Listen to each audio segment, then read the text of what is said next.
Scout club go.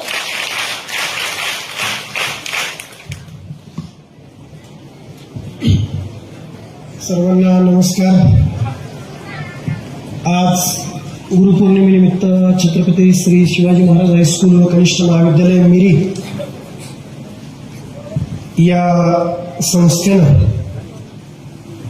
आयोजित या कार्यक्रमामध्ये उपस्थित या कार्यक्रमाचे अध्यक्ष आपल्या शाळेचे प्राचार्य आदरणीय सर, मंचावर उपस्थित सर्वच या भागातील या परिसरातील सर्वच प्रतिष्ठित ज्येष्ठ मंडळी, मिरी गावातून आणि परिसरातून आलेले सर्व तरुण तडफदार, उभा असलेला सर्व तरुण वर्ग, मिरी आणि परिसरातील सर्व ज्येष्ठ नागरिक, या शाळेतील सर्व शिक्षक वृंद आणि सगळ्यात महत्वाचं म्हणजे 11 वाजल्यापासून इथं ताटमानेने बसलेले आणि वाट पाहत असलेले, मी आल्यावर मोठ्या मोठ्या आवाजात टाळ्या वाजवणारे आणि ओरडणारे सर्व माझे लहान भावंड.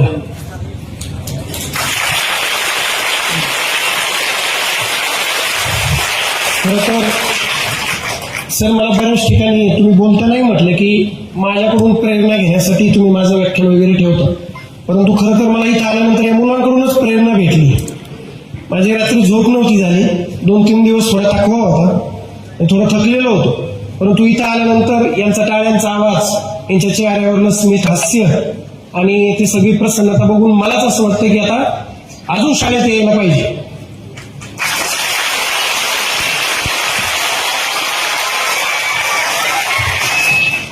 आता बऱ्याच जणांनी टाळ्या वाजवून हात दुखायला लागले. आता थोडं बऱ्याच वेळापासून तुम्हाला सगळ्या शिक्षकांनी दाबून ठेवलंय ना.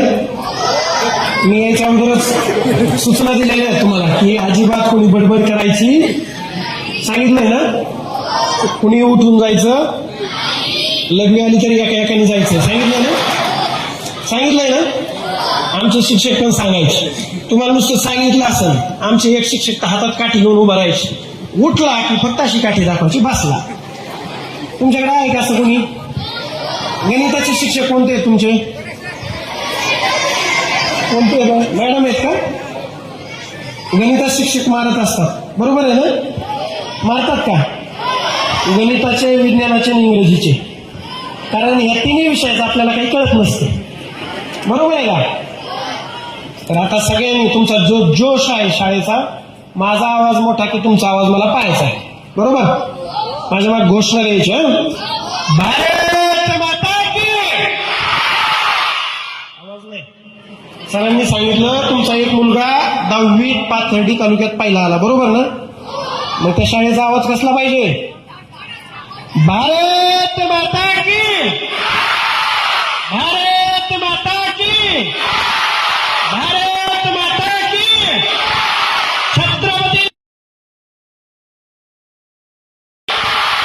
छत्रपती शिवाजी महाराज की. कर्मवीर. द्या ना पुढची, मला वाटलं तुम्ही घेता. कर्मवीर.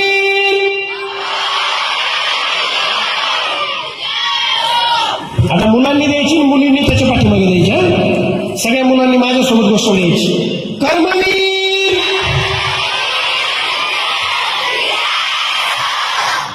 हे कशासाठी? ज्यांच्यामुळं आज तुम्ही शिकत आहात, ज्यांच्यामुळं गाव खेड्यातील जनता सुखी आहे, असे छत्रपती शिवाजी महाराज, जे महाराजांचं स्वप्न होतं की रयतेचं राज्य, आणि ज्या महापुरुषानं कर्मवीर भाऊराव पाटलांना रयत शिक्षण संस्थेसारखी शिक्षण संस्था चालू करून गाव खेड्यातल्या पोरांना रयत, इकडे बा, जे बडबड करेल ना, माझ्या गाडीत दांडा आहे आणि इथं बंदूक आहे, कळलं का? बडबड करायची नाही. सगळेजण ताट मान करून बसा, पाठीचा गणात ताट,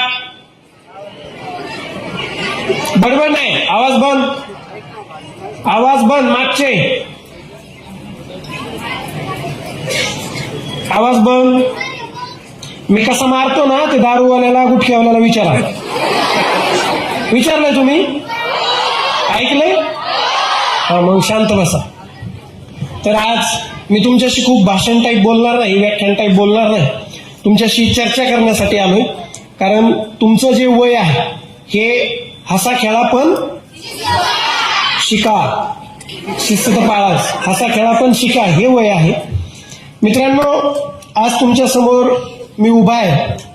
मी यासाठीच उभा आहे की बऱ्याच वेळा ग्रामीण भागातल्या पोरांच्या डोक्यामध्ये किंवा ग्रामीण भागातल्या पोरांच्या मनामध्ये एक न्यूनगंड असतो की जे मोठमोठाले अधिकारी असतात, क्लास 1 अधिकारी असतात, वर्दीतले अधिकारी असतात, लाल दिव्याच्या गाडीत येतात, हे कोणीतरी मोठ्या घरी जन्मलेले असतात, कोणीतरी पैशावाल्याचे पोरं असतात, खूप हुशार असतात, खूप भारी भारी शाळेत शिकलेले असतात. आणि मग माझ्यासारख्या गावाकडच्या या पोरांना असा प्रश्न पडतो की मग आपण कसं अधिकारी होणार, आपण कसं लाल दिव्याच्या गाडीत येणार. तर मी तुमच्या भेटीला यासाठीच आलोय की तुमच्या या सगळ्या मनातले गैरसमज दूर करायला आलोय की तुमच्या समोर जो संतोष खाडे उभा आहे तो ना कोणा मोठ्याचा पोरगा आहे, ना पैशावाल्याचा पोरगा आहे, ना क्लास 1चा पोरगा आहे. तो एक साध्या ऊसतोड कामगाराचा सामान्य कुटुंबातला पोरगा आहे. तो जर तुमच्या समोर DYSP म्हणून उभा राहू शकतो तर तुमच्यातला प्रत्येक जण आपापलं स्वप्न पूर्ण करू शकतो. हा विश्वास देण्यासाठी मी इथे आलो.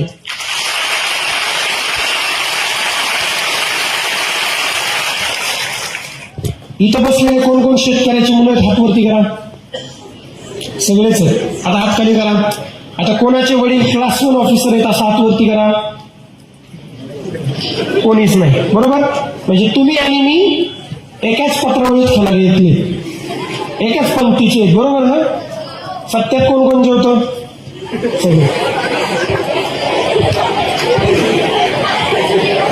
आवाज जोक झाला ना, थोडा वेळ हसलं ना 5 सेकंद, त्याला शहाणं म्हणतात. आणि 5 सेकंदांनी पण जे हसत असं ना त्याला येडं म्हणतात. मग तुम्ही समजा तुम्ही काय.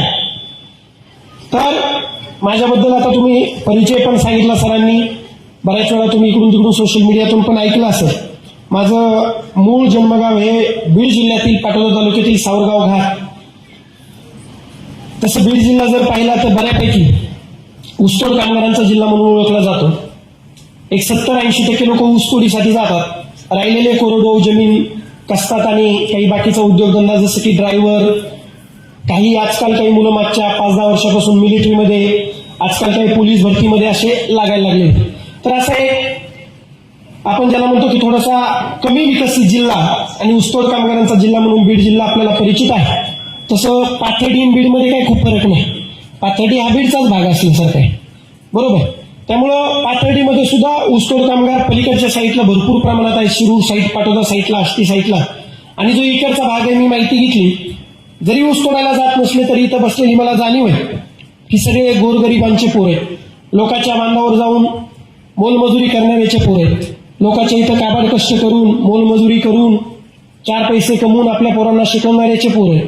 त्यामुळं मी तुम्हाला जे सांगणार आहे, जे तुमच्याशी बोलणार आहे, ते जे प्रॅक्टिकल असेल, जे मी केलंय, मला जे तळमळीने जे वाटतंय की माझ्यासारख्या पोरांनी, माझ्या गावातल्या, माझ्या गावाकडच्या गरिबाच्या पोरांनी प्रवाहामध्ये येऊन आपलं आयुष्य उज्ज्वल भविष्य, उज्ज्वल यशस्वी बनवलं पाहिजे, त्यासाठीच मी आपल्याला सांगणार. आपल्यासारखाच ज्यावेळेस सावरगावमध्ये जन्म झाला, आई वडील माझ्या जन्माच्या अगोदरपासून ऊस तोडायला जात होते. मग बालवाडीपर्यंत आईवडिलांसोबत कारखान्यावरती, साखर शाळात वगैरे कसा शिकत होतो. त्यानंतर माझं जे जिल्हा परिषदचं 1ली ते 4थीचं जे शिक्षण आहे ते खाडे वस्ती, सावरगाव घाट, आमची जी वस्ती आहे 31-40 घरांची वस्ती, तिथं जिल्हा परिषद प्राथमिक शाळेवरती माझं शिक्षण झालं. आता थोडंसं कान देऊ नाही का, कारण मी ज्या सुरुवातीच्या काही गोष्टी, माझी मुद्दाम जर्नी तुम्हाला जी सांगणार आहे त्यातून तुमच्या प्रत्येकाची जर्नी तुम्हाला दिसणार. तुमच्यासारखाच आज तुमच्यापैकी बरेच जण चांगले कपडे घातलेले दिसत आहेत, चांगलं घड्याळ घातले, कोणीतरी चांगल्या चपला घातल्या, चांगल्या बॅग आहेत, डबे आहेत, सुंदर सुंदर दिसत आहे, बरोबर. परंतु असंच तुमच्यासारखा केस वाढलेले, कुठंतरी पॅन्ट फाटलेली, कुठंतरी पावसाळी चप्पल घातलेली, नाकातून, असंच तुमच्यासारखा मी पण शाळेत येत होतो. तुमच्यासारखाच जिल्हा परिषदच्या मराठी शाळेत शिकत होतो. आई वडील कारखान्यावरती जात होते आणि मग आजीकडे राहून किंवा भावंडांसोबत राहून 1ली ते 4थीचं शिक्षण पूर्ण झालं. त्यानंतर थोडासा पहिल्यापासूनच अवखेळ होतो. अवखेळ म्हणजे पहिलीपासूनच मी सोबत सुतोडी ठेवायचो. सुतोडी माहिती सगळ्याला, कसं ठेवत असेल, असं बसलं तुमच्यासारखं याची पॅन्ट त्याच्या पॅन्टीला भांगायची, असा अव खेळ होत. पहिल्यापासून जनावराचा नाद होता. बैल बिल हाकायचो, किती मार्का बैल आला तरी धरायचो, गायाचे धार काढायचो. आणि मग वडिलांना वाटायला लागले की हे जर घरी ठेवलं तरी आपल्यासारखंच काहीतरी एकतर ऊस तोडीन नाही तर ड्रायव्हर बिवर होईल, बरोबर. मग वडिलांनी मला आश्रमशाळेत टाकायचं ठरवलं. आपल्या टाकळी काजीला संत गाडगे महाराज आश्रमशाळा आहे, त्या गाडगे महाराज आश्रमशाळेमध्ये मला 5वीला टाकलं. तुमच्यापेक्षा खूप माझी मानसिक बेकार परिस्थिती होती. रडत रडत आणून सोडलं होतं. मला काही थांबायची इच्छा नव्हती. आता इथे बसले 2-3 जण बसलेत, बळच बसले, म्हणजे शिक्षकांनी बसवलंय म्हणून बसले, बरोबर. ते बहुतांश 5वीचे असतील. तू कितीला आहे? 5वीला आहे. तू रे? तू 6वीला आहे. तू सेम माझ्यासारखीच तब्येत आहे त्याची. मी 10वीपर्यंत असाच दिसायचो याच्यावरूनच. तर ज्यावेळेस वडिलांनी आश्रमशाळेत आणून टाकलं, मित्रांनो आजही ती आश्रमशाळा तुम्ही पहा. हे तुम्हाला का सांगतोय, जे तुमचं जीवन आहे तेच माझं जीवन आहे. आश्रमशाळेमध्ये 1 वर्ष राहिलो, परत तिथं न आता परत 2 वर्ष पाटोद्याला वसतिगृहात राहिलो, परत 8वी ते 10वी माझ्या मूळ गावात गेलो, भगवान महाराज माध्यमिक विद्यालय सावरगाव घाट, आणि मग माझी तिथं 10वी पूर्ण झाली. या सगळ्या काळामध्ये जसं आपलं हसायचं खेळायचं वय असतं तसंच कुठेतरी मनामध्ये गांभीर्यता पण होती. मनामध्ये कुठेतरी आईबापाच्या कामाविषयी, आईबापाच्या कष्टाविषयी, आईबापाला देण्यात गेलेल्या वागणुकीविषयी, समाजातलं आईबापाचं स्थान, आईबापाचं काबाड कष्ट, आईबापाच्या चेहऱ्याकडे पाहताना वाटलेलं वाईट, हे सगळं मनाला कुठेतरी टोचत होतं. आणि नक्कीच अवखेळपणाबरोबर, खेळाबरोबर, त्या वयाच्या त्या मॅच्युरिटी बरोबरच माझ्या मनामध्ये गांभीर्यता पण होती की आपण शिकलं पाहिजे. आपण जर शाळेमध्ये शिकलं नाही, आपण जर शिक्षण घेतलं नाही, आपण जर चांगलं शिक्षण घेतलं नाही तर आपल्या आईबापांना ऊस तोडावा लागेल आणि आपल्यालाही तेच करावे लागेल. त्यामुळं एकीकडं खेळ, एकीकडं तुम्ही जसं आज आनंदात शिकताय तेही करत करत शिक्षणावरही चांगला भर होता. मी ज्यावेळेस 8वी, 9वी, 10वीला गावातल्या शाळेत होतो त्यावेळेस 3ही वर्ष पहिल्या 3 मध्ये येण्याचा प्रयत्न केला आणि आलोही होतो. गणित, इंग्लिश आणि विज्ञान चांगलं करण्याचा प्रयत्न केला होता. त्यानंतर 10वी झाल्यानंतर 11वी 12वी माझी माझ्या गावाच्या शेजारीच असणारं मुगगावचं जे कॉलेज आहे, साधं कॉलेज होतं पण सायन्स शाखेतून मी माझं 11वी आणि 12वी पूर्ण झालं. अशा प्रकारे 6 महिने बिना आईबापाचे आम्ही लेकरं. आमचे आईबाप ऑक्टोबर नोव्हेंबरमध्ये कारखान्यावरती गेल्यानंतर मार्च एप्रिलमध्ये वापस येणार आणि मग 6 महिने बिना आईबापाचे लेकरं शिकत राहणार. अशा परिस्थितीत कधी आजीपाशी, कधी भावंडांसोबत 10वीपर्यंत आणि 12वीपर्यंत शिक्षण पूर्ण केलं. 12वीपर्यंत शिक्षण पूर्ण झाल्यावर मित्रांनो, सगळ्यात महत्वाचं आज तुमच्याही आयुष्यात पुढे जाऊन टप्पा येणारे काही जण 11वी 12वीचे माझे मित्र आहेत. 12वी झाल्यानंतर आपल्या पुढे प्रश्न उभा राहतो की आता नेमकं करायचं काय, आता नेमकं आपण कुठल्या क्षेत्रात जायचं, आपण कुठलं पद मिळवायचं, आपण नेमकं कशात करिअर करायचं. ज्यावेळेस असा प्रश्न उभा राहतो आणि तसाच प्रश्न माझ्या समोर उभा राहिला त्यावेळेस माझ्या डोक्यात बहुतांश ऑप्शन होते, बहुतांश पर्याय होते आणि त्याची माझी कॅपेबिलिटी होती. मला निश्चित वाटायचं मी डॉक्टर व्हावं, मी इंजिनियर व्हावं, मी चांगला कोर्स करावं, मी MD व्हावं, मी अजून काय काय व्हावं. आणि नक्कीच त्याच्या कॅपेबल माझी बुद्धिमत्ता मी तयार केलेली होती. जरी मी गावातल्या शाळेत, पडक्या शाळेत, पत्र्याच्या शाळेत शिकलेलो असलो तरी पण रोजच्या रोज शाळेत येणं, रोजचं रोज स्वाध्याय पूर्ण करणं, रोजचा रोज अभ्यास पूर्ण करणं, शिक्षकांच्या आज्ञा पाळणं, ह्या सगळ्या गोष्टी मी केलेल्या होत्या. त्यामुळे मी कुठल्याही क्षेत्रात जरी उतरलो तरी पण मी माझं कौशल्य दाखवण्याची माझी इच्छा होती आणि तशी तयारी होती. परंतु मूळ प्रश्न असा होता की आज आपले आईवडील कारखान्यावरती जाऊन ऊस तोडतात. ऊस तोडत असताना 6 महिने 7 महिने ज्यावेळेस ऊस तोडतात त्यावेळेस कुठेतरी 70-80 हजार रुपये निव्वळ त्यांचं त्याच्यातून उत्पन्न होतं. 2 आईबापा आणि 2 बैल जसे राबतात तसं त्या जनावराप्रमाणे आईबापा ज्यावेळेस राबतात त्यावेळेस आपल्या घरामध्ये कुठेतरी 70-80 हजार वर्षाला येतात. आणि आपण जर एखादा इंजिनियर, डॉक्टरचा किंवा इतर जर कोर्स करायचा ठरवलं त्यासाठी लागणारी आर्थिक तरतूद कुठून करायची, आणि हा प्रश्न डोळ्यासमोर होता. आणि सगळ्यात महत्वाचं मी नेहमी सांगतो, त्याच वेळेस माझ्या डोक्यामध्ये होतं आणि मग ठरवलं की असं कुठलं क्षेत्र आहे. मग त्यातून मला जाणवलं की स्पर्धा परीक्षा एक असं क्षेत्र आहे त्याच्यामध्ये आपल्याला भरपूर पैसाही लागत नाही. राहण्या आणि खाण्यापिण्याचा आणि अभ्यास करण्याचा खर्च, कुठला कोचिंग क्लास जरी नाही लावला तरी आपण स्वतःच्या हिमतीवर आयोगाच्या प्रश्नपत्रिकेचा अनालिसिस करून आणि आयोगाचा सिलेबस पाहून आपण स्वतः अभ्यास करून पास होऊ शकतो याची जाणीव मला झाली. आणि ठरवलं की स्पर्धा परीक्षेमध्ये उतरायचं. आणि मी ज्यावेळेस स्पर्धा परीक्षेमध्ये उतरायचं ठरवलं त्यावेळेस प्रामाणिकपणे सांगतो की बऱ्याच जणांचे काही काही स्वप्न असतात. बरेच माझे काही मित्र सांगतात की मला लाल दिव्याच्या गाडीत बसण्यासाठी अधिकारी व्हायचं होतं. बरेच जण सांगतात मला क्लास म्हणून होण्यासाठी अधिकारी व्हायचं होतं. पण मी निश्चित सांगतो, मला ना लाल दिव्याच्या गाडीसाठी अधिकारी व्हायचं होतं, मला ना या खाकी वर्दीसाठी अधिकारी व्हायचं होतं, मला ना क्लास 1च्या खुर्चीवर बसून ऐशाराम जगण्यासाठी अधिकारी व्हायचं होतं, ना मला तुमच्या पगारासाठी गाडी माडी घोडीसाठी अधिकारी व्हायचं होतं. मला फक्त एकाच कारणासाठी अधिकारी व्हायचं होतं. मला अधिकारी होऊन माझ्या आईबापाच्या हातातला कोयता बंद करायचा होता आणि म्हणून मला अधिकारी व्हायचं होतं. आणि मग ठरवलं की आपण आता स्पर्धा परीक्षेमध्ये उतरायचं आणि आपल्याला वेळ कमी आहे, आपल्याकडे आर्थिक तरतूद कमी आहे आणि आपल्या आई वडील जे राबतायत त्यांचा कोयता बंद करण्यासाठी आपण प्रामाणिकपणे अभ्यासाला सुरुवात करायची. 2016ला माझी 12वी झाली. मी 12वीचे पेपर दिल्यानंतर सर पेपर दिले कीच अभ्यासाला आलो होतो, म्हणजे माझा रिझल्टही आला नव्हता 12वीचा.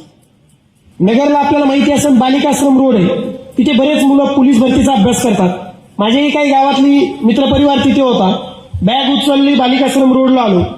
साधारणतः 5 ते 6 महिने नगरला थांबलो, अभ्यासाला सुरुवात केली. पण थोडं जाणवलं की आपलं टार्गेट एमपीएससीतून राज्यसेवा आहे आणि आपण जर पोलीस भरतीच्या मुलात जर अभ्यास केला, कारण त्यांचा सिलेबस, त्यांचं राहणीमान, त्यांचं ग्राउंड हे सगळ्या वेगळ्या गोष्टी असतात. बऱ्याच वेळा म्हणतात ना की पवळ्या सोबत काय गवळ्यासोबत ढवळ्यासोबत पवळ्या लवान नाही. पण मग मला असं वाटायला लागलं मी पोलीस भरती करतोय काय. मग त्याच्यामुळे ठरवलं की आपण पुण्याला जायचं. पुण्याला चांगलं वातावरण आहे. घरची जरी परिस्थिती बेताची होती पण तरी पण वडिलांनी परवानगी दिली. वडिलांनी सांगितलं की आम्ही ऊस तोडतो पण तू शिक. पुण्याला गेलो.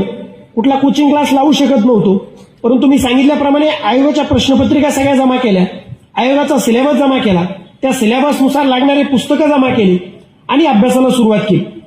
आता तुम्ही पुढे चालून पुणे मुंबईला जाल, नगरला जाल, शहराच्या ठिकाणी गेल्यानंतर झगमगाट असतो. पुण्यात गेल्यानंतर मोठमोठाली सिनेमागृह आहेत, मोठमोठाली कॅफे शो आहेत, मोठमोठाला टाइमपास करण्यासाठी गार्डन आहे, फिरण्यासाठी पाहिजे त्या गोष्टी आहेत, मित्रपरिवार आहेत, मोठेचे पोरं बीएमडब्ल्यूत फिरणाऱ्याचे पोरं तिथे आलेले असतात अभ्यास करण्यासाठी, पैशावाल्याचे पोरं असतात. साहजिकच त्यांच्यासोबत मैत्री होते. मैत्रीच्या नादात मी आज पाहतो की बऱ्याच वेळा ग्रामीण भागातून गेलेले मुलं शहरात गेल्यानंतर आपल्या आईवडिलाचं बॅकग्राऊंड विसरतात, आपण कुठल्या परिस्थितीतून आलोय ते विसरतात आणि भलत्याच काहीतरी नादी लागतात. तिथं मित्र मैत्रिणी, मग तारे चंद्र, बरोबर, तुझ्यासाठी चंद्र तोडून आणेन, तारे तोडून आणेन, तुला चंद्रावर घेऊन जाईल, तुझ्यासाठी काही पण करेल, तुझ्यासाठी घरदार सोडेल, तुझ्यासाठी जमीन आसमान एक करेल, बरोबर, आणि चड्डी घालायला नसते आणि तो सांगतो जमीन आसमान एक करेल. असे आईबापाच्या पैशावर जगत असतो आणि तो सांगतो मुलीला तुझ्यासाठी तारेचंद्र एक करेल. मग ह्या सगळ्या परिस्थितीमध्ये कुठेतरी मलाही 2-4 महिने सुरुवातीला 5-6 महिने मला असं वाटायला लागलं की मी अभ्यास करण्यापेक्षा बाकीच्याच गोष्टी जास्त महत्व देतो. मित्रांसोबत चहा प्यायला जाणं, ज्या पुस्तकातलं काहीच समजत नाही पण एखाद्या मुलीवर इम्प्रेशन पाडण्यासाठी मोठं लट पुस्तक घेऊन बसणं, आपल्याला त्याच्यातलं काहीच कळत नाही असं घेऊन बसणं, विनाकारण टाइमपास करत इकडे तिकडे फिरणं, सिनेमा पाहायला जाणं, कॉफी प्यायला जाणं, तिथल्या आसपासच्या गडकिल्ल्यावर ट्रेकिंगसाठी जाणं, आणि मग कुठेतरी माझंही मला वाटायला लागलं की मी 4-5 महिने टाइमपास करायला लागलो होतो. हे का सांगतोय, तुम्हीही गेल्यानंतर तुमच्याही बद्दल तसंच होणार आहे. आणि मी खरं खरं सांगतो, उगीच सांगणार नाही की मी पहिल्या दिवसापासून खूप अभ्यास केला. 5-6 महिने मी पण त्या पुण्याच्या हवाचं सगळं उपभोगून घेतलं आणि मग कुठंतरी एक जाणीव झाली की आपण ज्या कामासाठी आलोय ते काम करत नाही. आपण ज्या तळमळीने, ज्या पोटतिडकीने त्या अभ्यासासाठी आलोय कुठंतरी आपण चुकतोय. आणि मग एक दिवस ठरवलं की आजपासून आपला मोबाईल बंद करायचा. अभ्यासाच्या काळामध्ये मोबाईल अजिबात वापरायचा नाही ठरवलं. कुठल्याही मित्राच्या लग्नाला, वास्तुशांतीला, बड्डेला जायचं नाही ठरवलं.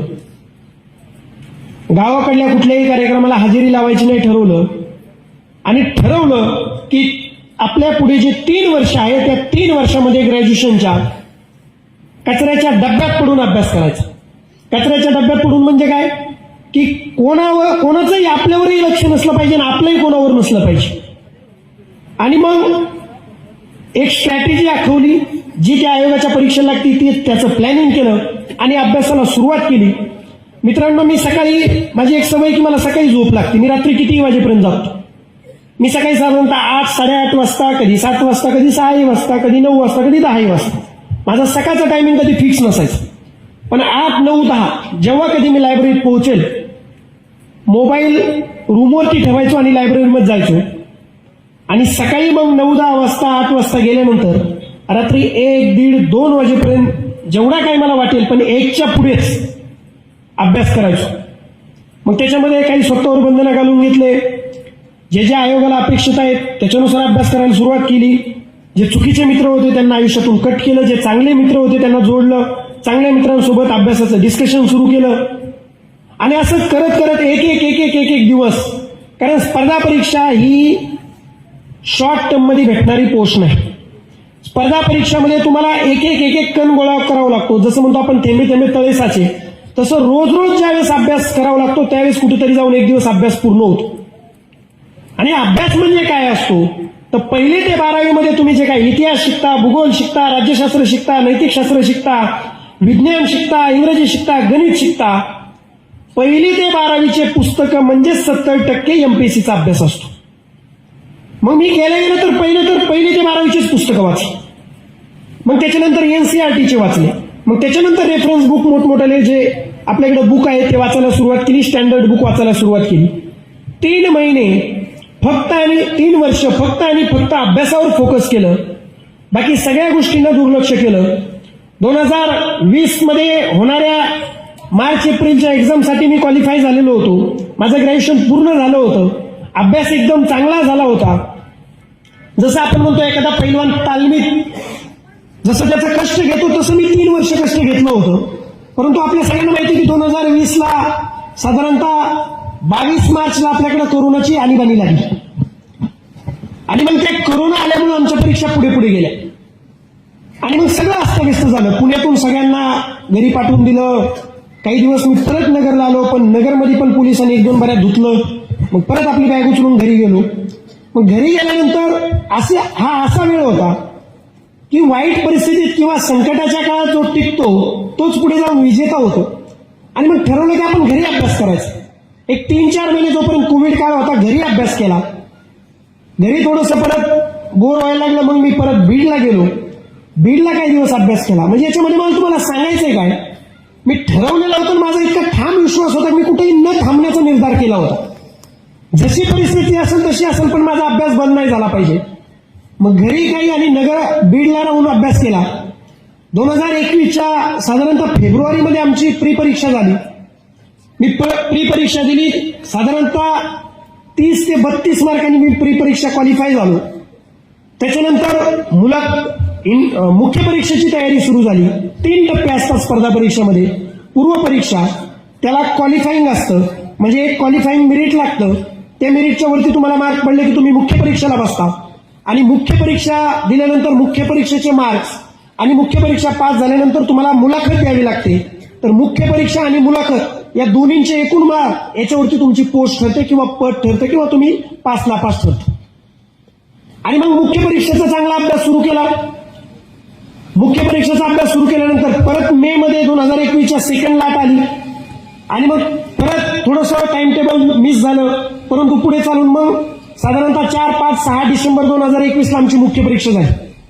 मुख्य परीक्षा दिली. मुख्य परीक्षेत जे मार्क्स आले होते, मार्क्स असे आले होते की मला राज्यसेवेतून कुठली ना कुठली पोस्ट भेटेल. आणि मग मार्क्स वरून अंदाज आल्यामुळे आई वडिलांना सांगितलं, म्हटलं बाप्पू आणि अक्का पुढच्या 1-2 महिन्यामध्ये मी अधिकारी होणार आहे आणि तुमचं ऊस तोडायचं बंद होणार आहे. आणि तुम्हाला आता शेवटचे 2-3 महिने ऊस तोडावं लागेल. परत ऊस तोडायला मी तुम्हाला जाऊ देणार नाही, कारण मी कुठला ना कुठला अधिकारी होणार आहे. मग साधारणतः मार्च मध्ये माझा इंटरव्ह्यू झाला. 21 मार्चला इंटरव्ह्यू होता. मुलाखत दिली, पण मुलाखतीमध्ये माझी मुलाखत खराब गेली. थोड्या माझ्याकडून काही चुका झाल्या. त्या परिस्थितीत मला ते पहिलीच मुलाखत होती, पहिलाच अटेम्प्ट होता आणि मुलाखत थोडी खराबच गेलेली होती. 28 एप्रिलला संध्याकाळी 7 वाजता पुण्यातल्या एका लायब्ररीमध्ये अभ्यास करत बसले असताना या सगळ्या परीक्षेचा फायनल निकाल आला.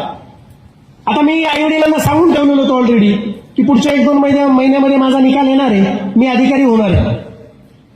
7 वाजता निकाल आला, सोबतचा मित्र आला, म्हटलं आपला निकाल आलाय. म्हटलं काय झालं?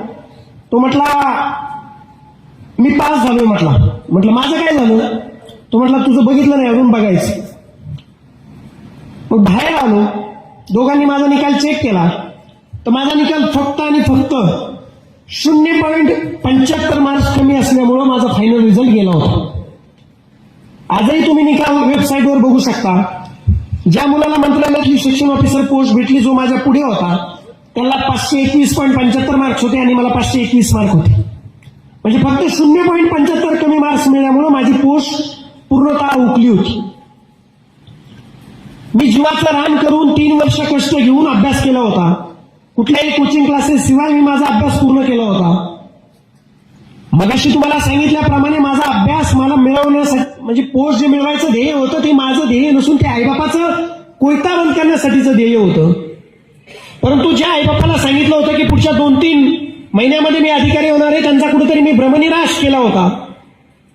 डोक्यामध्ये एकदम असं वेगवेगळे विचार सुरू झाले, एकदम वादळ उभं राहिलं, संपूर्ण अंधार पसरला की आपण आता सुसाईड करायची का? आपण कुठल्या तरी रेल्वेला अडवं जायचं का?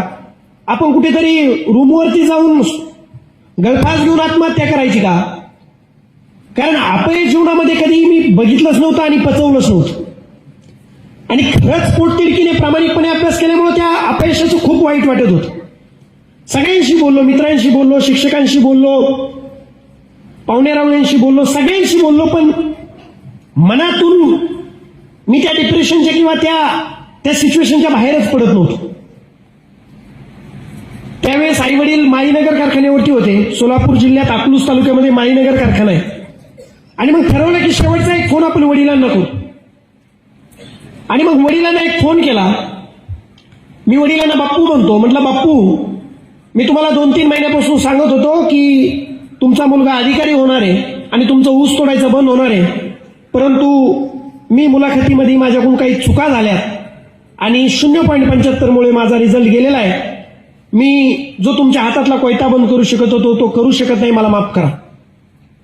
असं बोलल्यानंतर मला असं वाटलं की एका पायाने अपंग आणि अडाणी असणारा ऊसतोड्या बाप मला शिव्या घालेल, मला सांगेल की आम्ही तुझ्यासाठी राबतोय आणि तू खुशाल सांगतोय मुलाखतीमध्ये चूक झाली किंवा कमी मार्क्स आले आणि निकाल गेला. परंतु मित्रांनो आणि इथं बसलेल्या पालकांनो, माझ्या त्या एका पायानं अपंग आणि अडाणी असणाऱ्या ऊसतोड्या बापानं मला एका शब्दात सांगितलं. ते मला प्रेमानं भावड्या म्हणतात. मला म्हटले, भावड्या, आम्ही आमच्या आयुष्यामध्ये 30-35 वर्ष ऊस तोडलाय, अजून तुझ्यासाठी 5 वर्ष ऊस तोडू, पण तुला यायचंय तर लाल दिव्याच्या गाडीतच यायचं.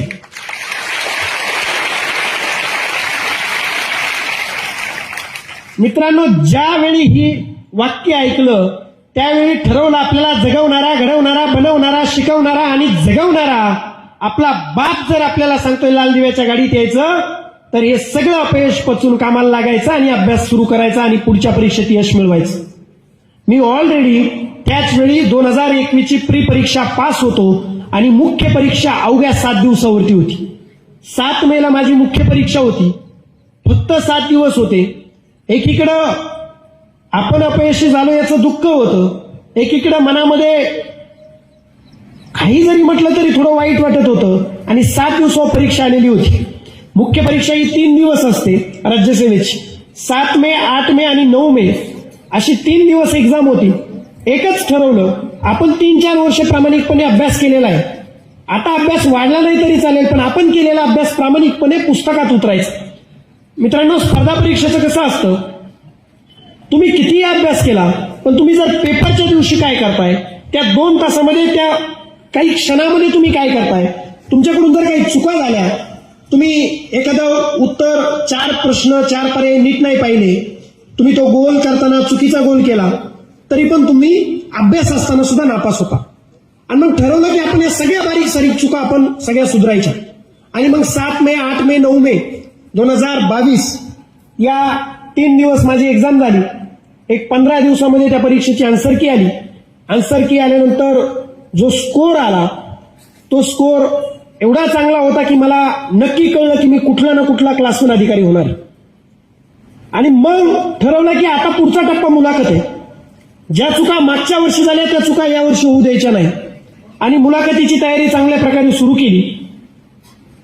मुलाखतीची तयारी करत असताना मे मध्ये एक्झाम झाल्यामुळे असा अंदाज होता की साधारणतः ऑगस्ट सप्टेंबरमध्ये मुलाखती होतील आणि त्याचा निकाल दिवाळीच्या अगोदर येईल आणि दिवाळीच्या अगोदर निकाल आल्यामुळे मग आता आईवडिलांना यावर्षी ऊस तोडायला जावं लागणार नाही. परंतु काही प्रशासकीय अडचणीमुळं निकालच लागेना आणि मुलाखतीचं टाइम टेबलच येईना. ऑगस्ट गेला, सप्टेंबर गेला, ऑक्टोबर आला आणि मग दुसरे सगळे लोक जे ऊस तोडायला जाणार होते ते गाड्या भरायला लागले. आणि मग वडील म्हटले की तू आम्हाला थांबवलंय, कारण मी त्यांना कुठली उचल घेऊन दिली नव्हती आणि कारखान्यावरती जाऊ दिलं नव्हतं.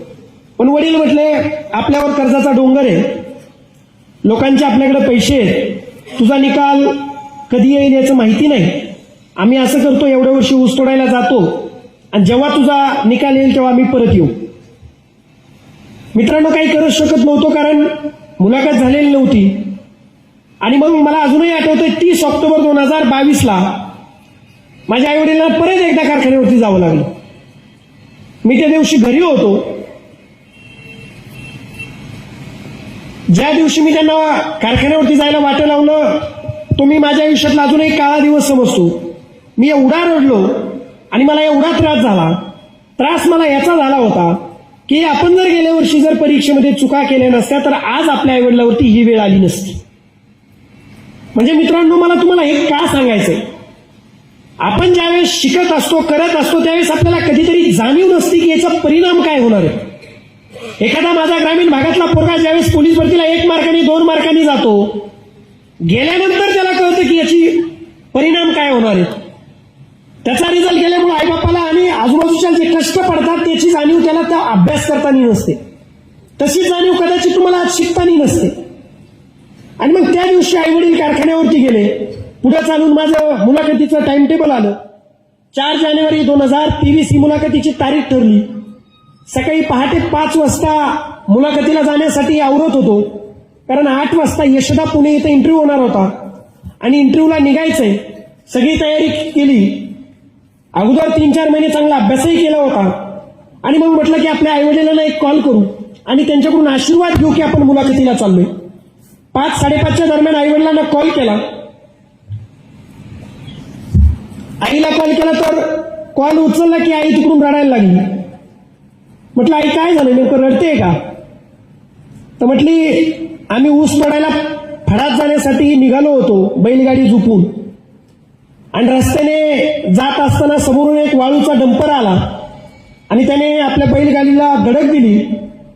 तुझ्या वडिलांनी बैलाचा कासरा ओढून गाडी खाली खेचली, परंतु त्या डंपरचा जे पुढचं तोंड आहे ते गाडीच्या मागच्या बाजूला लागल्यामुळं आईचा पाय त्याच्यामध्ये गुंतून आईचा पाय फ्रॅक्चर झाला होता.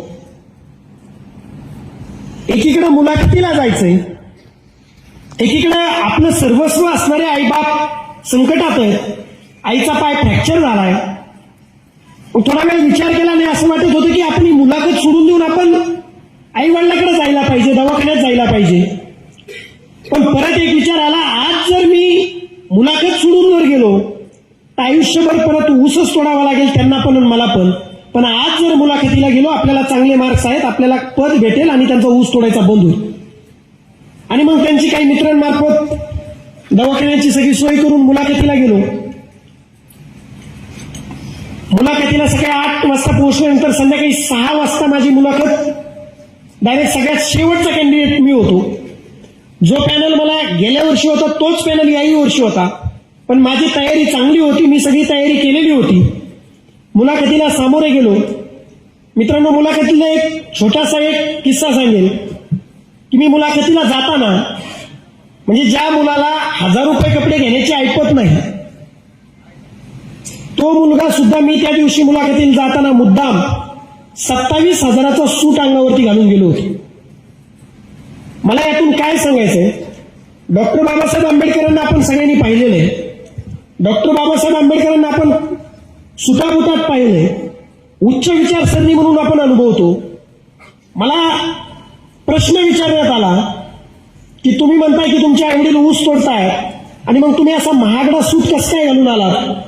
म्हणलं सर मला स्वतःला सांगायचं होतं, मी जरी ऊसतोड कामगाराचा पोरगा असलो, मी जरी गरीबाच्या घरचा पोरगा असलो, तरी पण माझ्या त्या मनातला न्यूनगंड काढून मला या परीक्षेला सांगायचं होतं की जसे बाकी मोठ्यांचे पोरं, श्रीमंताचे पोरं, क्लास 1 ऑफिसरचे पोरं पास होऊन सूट घालून जर या मुलाखतीला येत असतील, तर माझ्या पण मनातला तो न्यूनगंड काढून जर या परीक्षेला आणि या मुलाखतीला मी पात्र होऊ शकतो, तर ती सूट घालण्याची माझी सुद्धा पात्रता आहे, म्हणून मी या मुलाखतीला सूट घालून आलो.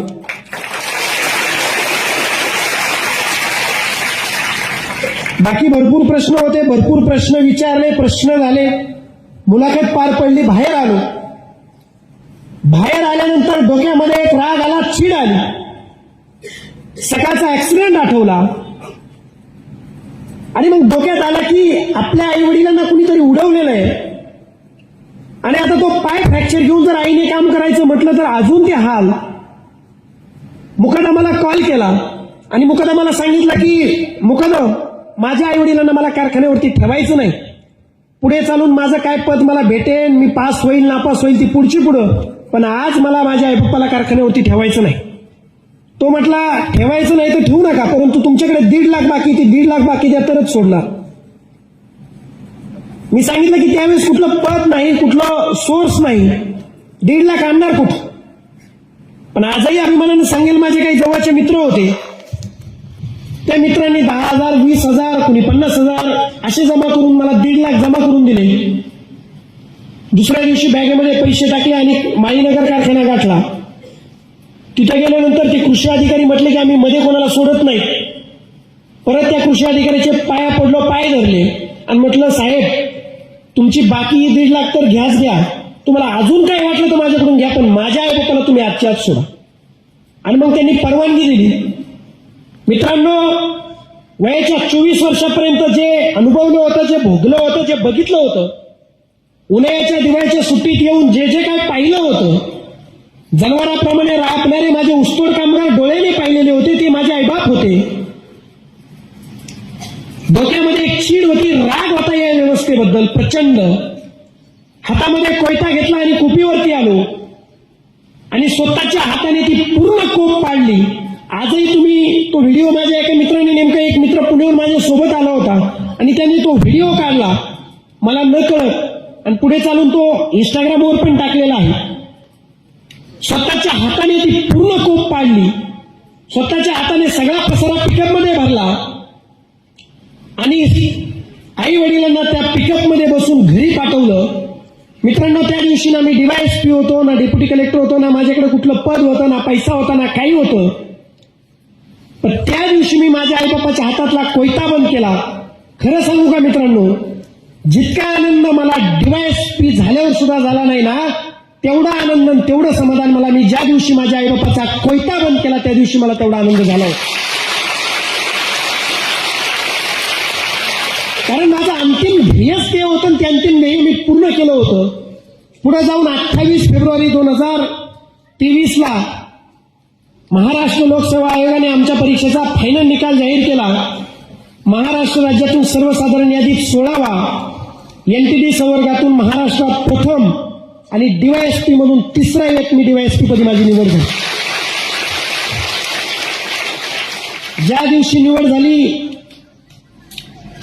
हे पद आणि ही परीक्षा अशी आहे की काही क्षणात माणसाला होत्याचं नव्हत्याचं होतं करते. उलट सांगतो, नव्हत्याचं होतं करते. अचानक फोन यायला सुरू झाले, आनंद सुरू झाला, गुलाल, डीजे, हारतुरे, मिरवणुका. ज्या लोकांना टीव्हीवर पाहिलं होतं, ज्या लोकांना पाहण्यासाठी 2-2 तास थांबलो होतं, अशा लोकांचे फोन यायला सुरू झाले. लोकप्रतिनिधी, अधिकारी, अभिनेते, प्रतिष्ठित सगळी मंडळी येऊन सत्कार करायला लागले. अजूनही आठवतंय 5 मार्च 2024 माझ्या गावामध्ये भव्य दिव्य असा माझा सत्कार माझ्या गावकऱ्यांनी ठेवला. अख्खं गाव मला गावापासून 1-1.5 किलोमीटर वेशीवर घ्यायला आलं. ज्या मुलाच्या घरी साधी सायकल नव्हती त्या मुलाला 7-8 गाड्याचा ताफा घेऊन येत होता. ज्या मुलाच्या घरी टीव्ही नाही त्या मुलाला कव्हर करण्यासाठी जिल्ह्याभरातले न्यूज चॅनलवाले आले होते. ज्या मुलाच्या बापाला कधी सन्मानाची वागणूक नाही, कधी कुणाचा कब्बर चहा नाही, त्या बापाला उचलून घेऊन त्या अडाणी आईला मिरवणुकीत पेटे बांधून हार तुरे उधळत गुलाल उधळत अख्खं गाव घेऊन जात होतं. त्यानंतरही असंख्य ठिकाणी सत्कार झाले, असंख्य ठिकाणी मला बोलावलं गेलं, सन्मानित केलं गेलं. मोठमोठाले अधिकारी, लोकप्रतिनिधी माझ्या बापाला सन्मानाची वागणूक दिली. पुढे चालून 3 ऑक्टोबरला माझी जॉईनिंग झाली. 4 महिने यशोदाचं ट्रेनिंग पूर्ण करून महाराष्ट्रातील आणि देशातील सुद्धा सर्वात लबासनानंतर म्हणजे मसुरीच्या ट्रेनिंग नंतर प्रतिष्ठेचं असणारं यशोदाचं ट्रेनिंग 4 महिने पूर्ण केलं. त्याच्यामध्ये यशोदाच्या ट्रेनिंग बरोबरच महाराष्ट्र दौरा, दिल्ली दौरा, राष्ट्रपती भवन, सर्वोच्च न्यायालय, आपलं संसद, हे सगळं पाहत याचा अभ्यास करत ट्रेनिंग 4 महिन्याचं पूर्ण करून परत महाराष्ट्र पोलीस अकॅडमीमध्ये 12 महिन्याचं म्हणजे 1 वर्षाचं ट्रेनिंग तिथं केलं. आज जो तुमच्या समोर धाडसाने आणि निर्भीडतेने काम करतो याचं सगळं ट्रेनिंग अकॅडमीमध्ये दिलं गेलं. गावातलं पोरगं, गाव खेड्यातून आलेलं पोरगं, शेतात रानात फिरणाऱ्या पोराला ट्रेनिंगची गरज काय? रनिंग असो, घोडा शर्यत असो किंवा इतर लांब उडी, उंच उडी, भिंत चढणं, रोप चढणं, जे काय असेल ते एकदम चांगल्या प्रकारे पूर्ण केलं.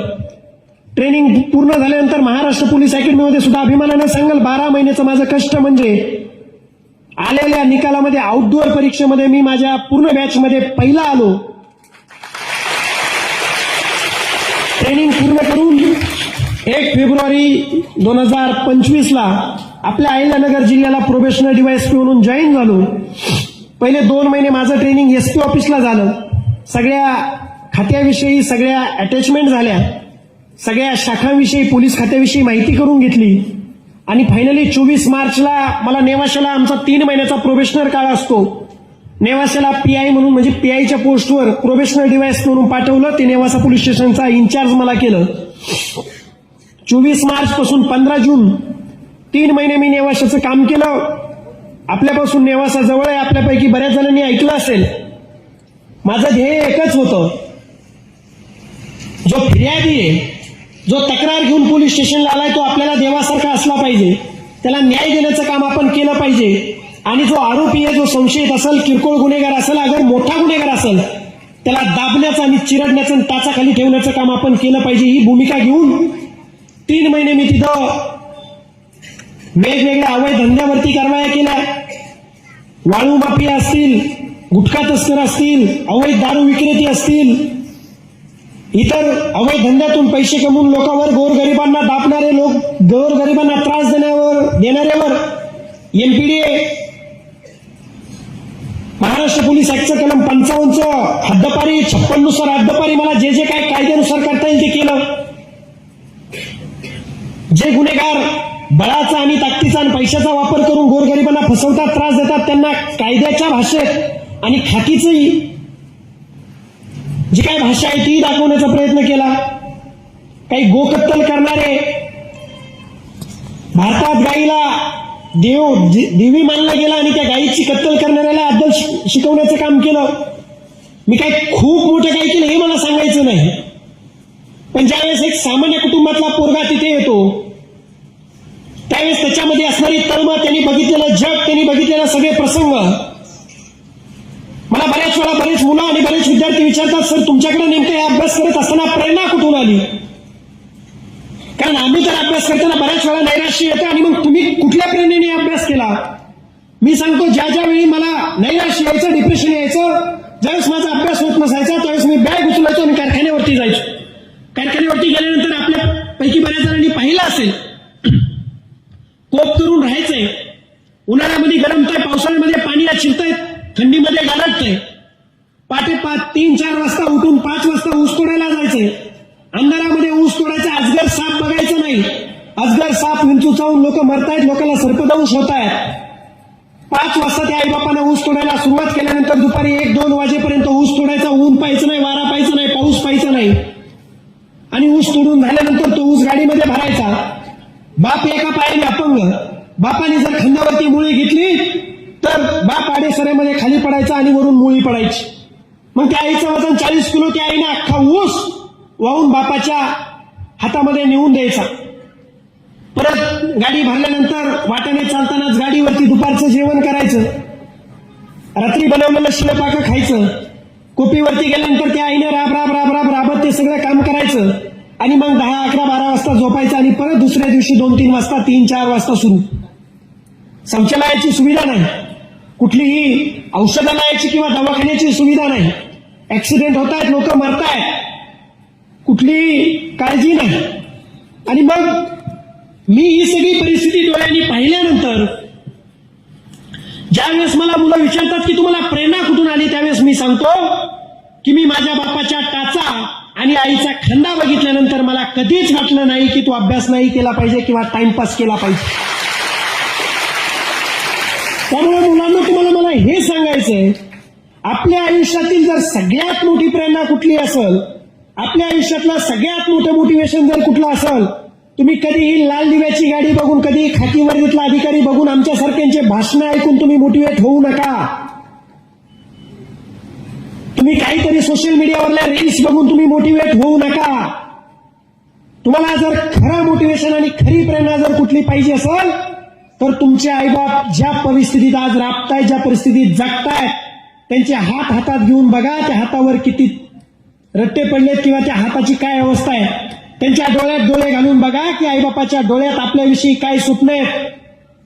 आपल्या आईला, आपल्या बापाला रोज आपण शाळेत जाताना किंवा बाहेर शहरात शिकायला जाताना त्या आईबापाचे आपल्याबद्दल काय स्वप्न आहे, त्या आईबापाला आपल्याबद्दल काय वाटतंय. ज्या दिवशी तुम्ही शाळेत येताय किंवा ज्या दिवशी आता तुम्ही मोठं झाल्यानंतर नगर, पुणे, मुंबईला शिकायला जाणार आहे, त्यावेळेस तुमचा बाप, तुमची आई तुमच्या नातेवाईकाला, आजूबाजूच्याला सांगते की माझी दिदी किंवा माझा भैया हा अधिकारी होण्यासाठी, हा कुठल्या तरी मोठ्या नोकरीला लागण्यासाठी गेलाय, उद्या तो लाल दिव्याच्या गाडीत येणार आहे, उद्या तो पैसा कमवणार आहे, उद्या तो चांगल्या पदावर जाणार आहे. हे तुमच्या आईवडील अभिमानानं रोज तुम्ही ज्यावेळेस शाळेत येता त्यावेळेस कोणाला तरी सांगत असतात. आणि मग खरी प्रेरणा जर काही असेल, खरं जर कोणासाठी काही करायचं असेल, आजकाल या भुरक्या जगामध्ये बरेच जण प्रेम करताना दिसतात. मुलगी मुलावर प्रेम करते, मुलगा मुलीवर प्रेम करतो आणि मग ते तारेचंद्र तोडून आणण्याची भाषा, मग त्याच्यामध्ये आपलं लात मारीन तिथं पाणी काढीन हे वय आपलं त्याच्यामध्ये निघून जातं. शिकायचं, करिअर घडवण्याचं आणि बनवण्याचं वय फालतू गोष्टीमध्ये गाणी ऐकण्यात, पिक्चर पाहण्यात आणि फिरण्यात जातं. त्याच्यापेक्षा मला तुम्हाला सांगायचंय, तुम्हाला जर प्रेमच करायचं असेल तर तुम्ही आवर्जून प्रेम करा, पण तुम्ही प्रेम तुमच्या आई वडिलावरती करा, प्रेम तुम्ही तुमच्या शाळेवरती करा, प्रेम तुम्ही तुमच्या शिक्षकावरती करा, प्रेम तुम्ही तुमच्या पुस्तकावरती करा. पहिलं वालं प्रेम तुम्हाला मातीत नेऊन गाडेल, दुसरं वालं प्रेम तुम्हाला आकाशात उडवायचं शिकेल, तुम्हाला चांगल्या पदावर जायचं शिकेल. त्यामुळे ज्या वेळेस आपण अशा भागातून, ग्रामीण भागातून येत असतो, त्याच वेळेस आपण असं काम प्रशासनात सुद्धा करत असतो. त्यामुळे अभिमानानं सांगतो, एकदा माझ्या नेवाशाला असताना दुपारी 2 वाजता मी टेबलवर जेवण करत होतो. डबा खात असताना एक महिला आली आणि ती महिला रडत रडत आली आणि मला म्हटली, सर मी गेल्या 25-30 वर्षापासून म्हटली धुणे भांडीचं काम करते, मोलमजुरीचं काम करते आणि त्याच्यातून 500 रुपये, 1000 रुपये, 200 रुपये जे काय भेटतात ते मी एका पतसंस्थेमध्ये टाकलेत म्हटली आणि त्या पतसंस्थेमध्ये सुद्धा मी झाडलोटचं काम करते म्हटली.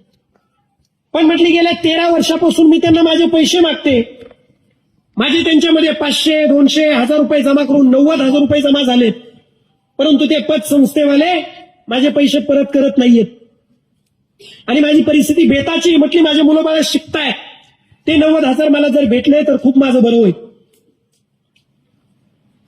मी जेवत होतो पण मला एक चीड आली, राग आला की ज्या महिला ज्या पतसंस्थेमध्ये 500 रुपये महिन्याने काम करते झाडलोटचं, तीच जर पतसंस्था या महिलेचे पैसे, कष्टाचे पैसे जर परत देत नसेल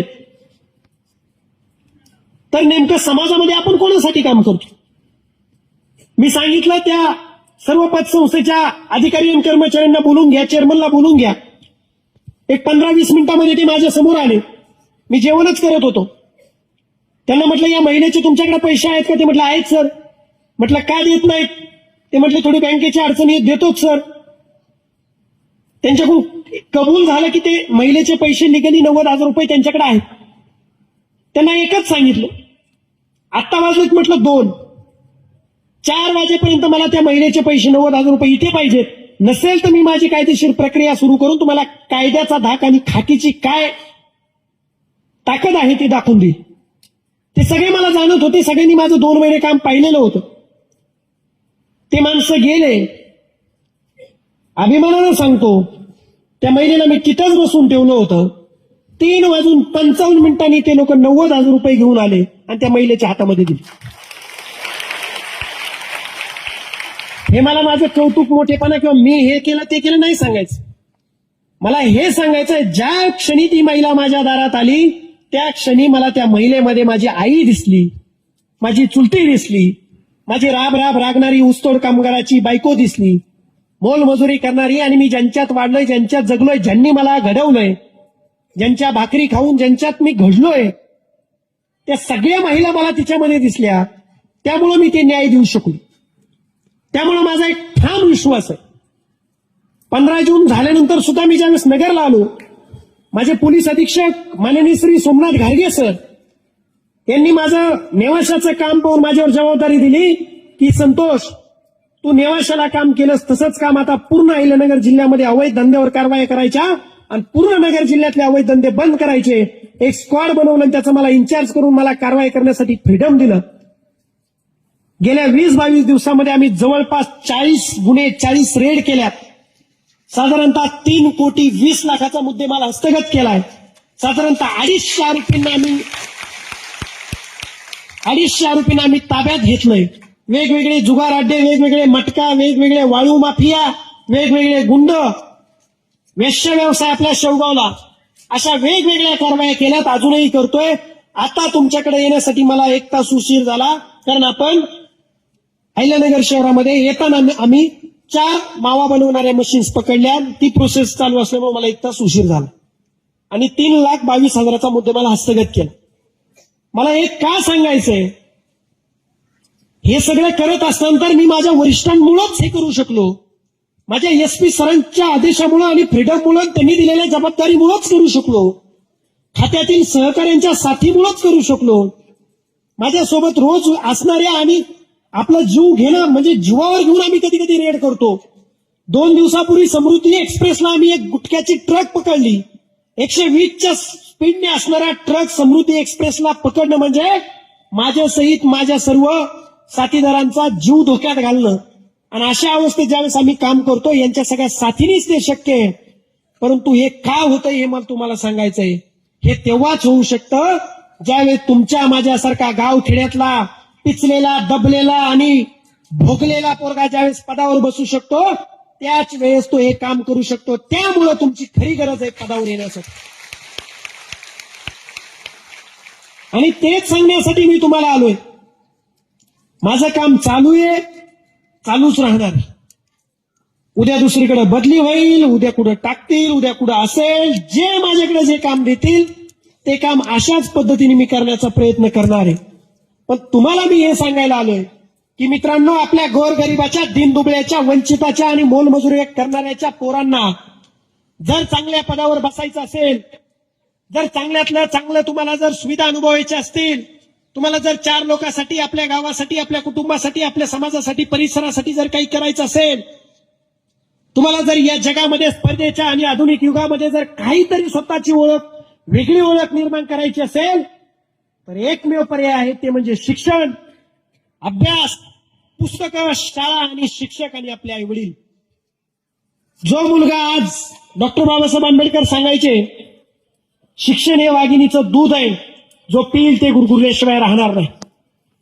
त्यामुळं आज आपल्या गाव खेड्यातल्या पोरांना सगळ्यात महत्वाची गरज जर काही असेल तर तुमचा अभ्यास पूर्ण करा, शिक्षण चांगलं घ्या. बाकी फालतू गोष्टीमध्ये आज मोबाईलचा एवढा गैरवापर वाढलाय, इंस्टाग्राम, फेसबुक, काही गरज नाहीये शाळामध्ये शिकत असताना वापरायची, पण तरी पण मुलं वापरतात.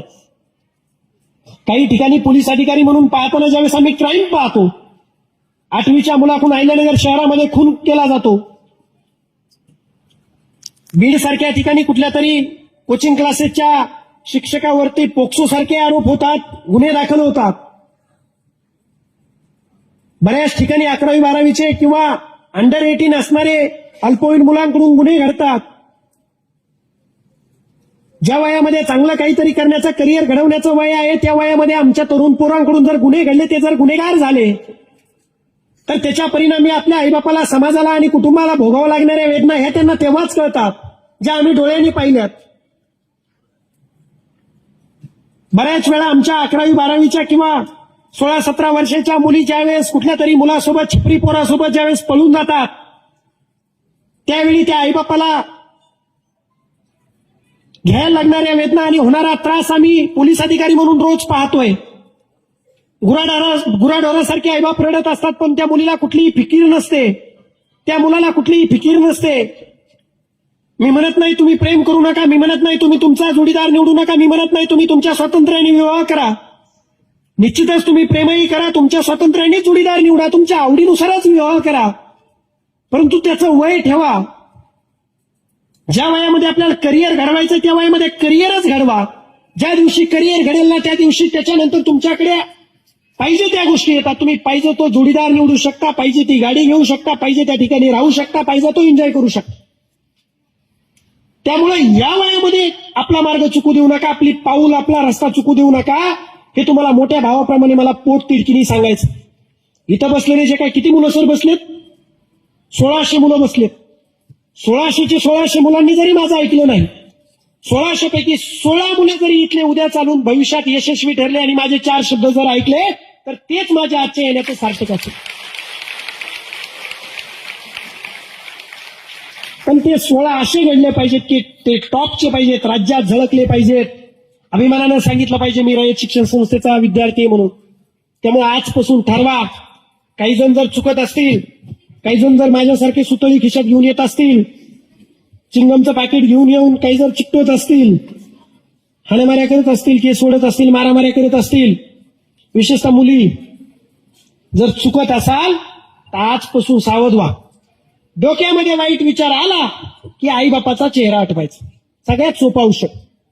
अभ्यास नाही झाला की आईबापाचा चेहरा आठवायचा. आणि अजून एक तुम्हाला सांगतो, ट्रिक सांगतो जी मी करायचं. आपले आईवडील जे कष्ट करतात, जे काम करतात ना ते रोज अर्धा तास जाऊन करायचं. आपल्या आईवडील जर शेण उचलतात आपणही शेण उचलायचं. आपल्या आईवडील रानात खुरपतात आपणही खुरपायचं. किती? फक्त अर्धा तास. आपल्या आईवडील जे जे काही काम करतात ना ते तुम्ही प्रत्येकाने अर्धा तास करायचं. त्या अर्ध्या तासात कळतं की किती त्रास होतो आणि मग कळतं की अभ्यास केला पाहिजे. त्यामुळे मित्रांनो गांभीर्याने घ्या. बऱ्याच वेळा तुम्हाला सांगितलं जातं की हे जे स्पर्धेचं आहे, मग याच्यामध्ये एवढी स्पर्धा आहे, एवढं ते. तुम्ही काही व्हा, मी म्हणत नाही तुम्ही डीवायएसपीच व्हा, आयएसच व्हा, आयपीएसच व्हा. अजिबात आमच्या सारख्यांची भाषणं ऐकून अजिबात तुम्ही प्रवाहामध्ये जाऊ नका. तुमची ज्याच्यामध्ये आवड आहे, जे तुम्हाला आवडतं, ज्याच्यामध्ये तुम्ही परफेक्ट आहात तेच करा. कुणी खेळाडू व्हा चांगलं, कुणी इंजिनियर व्हा, कुणी डॉक्टर व्हा, कुणी कृषी अधिकारी व्हा, कुणी शिक्षक व्हा, कुणाला जर कीर्तन आवडत असेल तर महाराज व्हा, कुणी चांगला राजकारणी व्हा, कुणी चांगला शेतकरी व्हा. ज्याला जे व्हायचंय ते व्हा, पण त्या क्षेत्रामध्ये टॉपचं व्हा, काहीतरी वेगळी ओळख निर्माण करा. एवढंच मला तुम्हाला सांगायचं. आणि त्यासाठी बेस म्हणजे काय, तर आजचं तुमचं शैक्षणिक जीवन. प्रत्येकाने रोज शाळेत आलं पाहिजे, प्रत्येकाने स्वाध्याय पूर्ण केला पाहिजे. शिक्षकांचं आज गुरुपौर्णिमा आहे. खरं तर तुम्ही गुरुपौर्णिमा साजरी करणं म्हणजेच काय, तर इथून पुढे सगळ्यांनी निश्चय करणं की आपले जे गुरु आहेत, आपले जे शिक्षक आहेत, आपले जे आईवडील आहेत, त्यांची प्रत्येक आज्ञा पाळणं हीच खरी गुरुपौर्णिमा. आता सगळेजण शिक्षकांची आज्ञा पाळणार. भात नाही दिला की यांना अजून? भात बाकी आहे ना, का खाल्लाय? बाकी आहे ना, त्याच्यामुळेच आवाज निघा नाही. भूक लागली का? सगळेजण शिक्षकांची आज्ञा पाळणार. भात देऊन दिलं नाही मी आज तुम्हाला, मोठा आवाज पाहिजे मला. सगळेजण शिक्षकांची आज्ञा पाळणार, आपल्या आई वडिलांचं ऐकणार, आपल्या आई वडिलांना जे चुकीचं वाटतं ते करणार. जेवढे जेवढे हो म्हटले त्यांना उभा करा आणि वर्गामध्ये नेऊन त्यांना प्रसाद द्या थोडा. कोण कोण हो म्हटलं? हा, परत परत आवाज बंद. सगळेजण अभ्यास करणार, सगळेजण पुस्तकं वाचणार, सगळेजण रोज शाळेत येणार, सगळेजण मोबाईल पाहणार, सगळेजण टाइमपास करणार, इंस्टाग्राम खोलणार, फेसबुक खोलणार, गुन्हेगारीकडे जाणार, गुन्हे करणार, मुलींची छेड काढणार, आई बापाचं नाव मोठं करणार, भात खाणार. भात खायचा. तुमच्या शाळेत कितवीपर्यंत भात आहे? 8वीपर्यंत ना. मी 9वी 10वीला सुद्धा भात खायचो. आमच्या पण शाळेत 8वीपर्यंतच होता. तुम्ही खाता ना? मुली खात असतात मला माहिती. कारण आम्ही काय करायचो, आमच्या वर्गातल्या ज्या काही 1-2 मुली होत्या, त्या मुलींच्या हातात ते भातावर जे झाकण्याचं जे ताट असतं ना, ते बाई आहेत की इतकं भात बनवणाऱ्या, त्याच्यावर एक ताट असतं. आम्ही ते ताटच भरून आणायचो शाळा सुटायच्या अगोदर 5 मिनिट. म्हणजे भातात शाळा जर 1ला सुटणार असेल तर आम्ही 12:50 त्या भाताच्या त्या ताटावरच 7-8 जणांचा भात घेऊन यायचो आणि खायचो. ती चोरी नसते हा, ते चालतं तेवढं, बरोबर. पण मग मार खायची पण ताकद ठेवायची शिक्षकांचा पकडला गेल्यावर. मित्रांनो, सांगायचा अर्थ एवढाच आहे. मी माझी जर्नी तुम्हाला सांगितली, ज्या गोष्टी पोटतिडकीने वाटत्या त्या तुम्हाला सांगितल्या, यासाठीच सांगितल्या की या वयामध्ये तुम्हाला आनंद पण घ्यायचा आहे, जीवन पण जगायचंय, पण त्याचबरोबर आपल्या जबाबदाऱ्या सुद्धा लक्षात ठेवायच्या. त्यामुळं सगळेजण इकडे बघा, ताटमान करा. कोणाकोणाचं कंबर हे झालंय असं, जे वाकून बसन त्याला आजपासून म्हातारं म्हणायचं, जी मुलगी वाकून बसन तिला कुबडी म्हातारी म्हणायची. सरळ असा एकदम ताट. हा, आता मी सोडणार आहे तुम्हाला थोड्या वेळ. अजून मी हार्डली 1 ते 1.5 तास बोलणार आहे, परत सोडणार आहे तुम्हाला. बोलू अजून 1 तासभर? खरंच? ठीक आहे, पाणी पितून बोलतो. आता जे बोलायचं ते बोलून झालेलं आहे. तुम्हाला सगळ्यांना माझ्याकडून गुरुपौर्णिमेच्या खूप खूप शुभेच्छा. माझ्या लहान भावंडांनो, खूप मोठं व्हा, खूप. तुमच्यासाठी हे आकाश खुलं आहे. ज्या क्षेत्रात जाल त्या क्षेत्रात प्रामाणिकपणे कष्ट घ्या, प्रामाणिकपणे अभ्यास करा, त्या क्षेत्राला लागणारं प्रामाणिकपणे कष्ट घ्या. तुम्ही निश्चित यशस्वी व्हाल. आणि चुकून कोणी खूप कष्ट घेऊन जरी यशस्वी झाला तरी खचून जायचं नाही. आजकाल काही भुरटेपूर आत्महत्या करतात. आत्महत्या करायची, मरायचं कधीच नाही. आपण काय सोन्याचा चमचा घेऊन जन्माला आलोय का? जरी कधी पुढे चालून अपयश आलं, जीवनात वाईट प्रसंग आले, माझ्याही जीवनात खूप वाईट प्रसंग आले, खूप, अजूनही येतात, पण खचून जायचं नाही. आणि मरायचं तर अजिबात. मेलं की गेलं, परत काय, बरोबर. त्याच्यापेक्षा काही पण करायचं, पण जगायचं. त्यामुळं कधीही कुणी इथं बसल्यात एकही जण सुसाईड करणार नाही. सगळेजण 90-80 वर्षाचे म्हातारे होऊन मरतील. प्रॉमिस करा, कुठलंही संकट असो. तर खूप चांगलं राहा, खूप चांगलं शिका, आई बापाचं नाव पूर्ण करा. आज मला तुमच्या शाळेने इथं बोलून तुमच्याशी जी बोलण्याची संधी दिली त्यासाठी मी आपल्या सर्वांचं खूप आभार मानतो. तुमच्या शाळेचं, तुमच्या प्राचार्यांचं, तुमच्या शिक्षकांचं, आणि मेन म्हणजे बरीचशी गावकरी आणि तरुण मंडळ सुद्धा इथं आलेले आहेत. परंतु मी तुमच्याशी काही बोललोच नाही, यांच्याशीच बोललो. परंतु तुम्ही याच्यातून एकच घ्या की आपले पाल्य कसे असे पाहिजेत. आणि जी माझ्या बापानी, ज्या माझ्या आईनी जी मला साथ दिली तीच साथ तुम्ही तुमच्या विद्यार्थ्यांना, पाल्यांना द्या. तुमच्या सगळ्यांचे खूप खूप आभार मानून तुम्हाला पुढील आयुष्यासाठी खूप खूप शुभेच्छा देत या शाळेच्या. आणि खरं तर आमचे जे मित्र म्हणा, साथीदार म्हणा, जे आहेत आपल्या गावचे सुपुत्रच आहेत, त्यांनी खरं तर या कार्यक्रमासाठी खूप तळमळ दिली. म्हणजे अक्षरशः जेव्हा 11 वाजले होते तेव्हा त्यांनी मला कॉल केला. म्हटलं मी नगरमध्ये, ते एकदम असे व्हायब्रेट झाले होते. त्यांना म्हटलं येत आहेत की नाही. तर हा कार्यक्रम ज्यांच्यामुळे घडून आला असे आपले गावचे सुपुत्र, त्यांचेही मी खूप खूप आभार मानतो आणि आपल्या सर्वांना खूप शुभेच्छा देत थांबतो. जय हिंद, जय महाराष्ट्र. धन्य आहेत ते आई वडील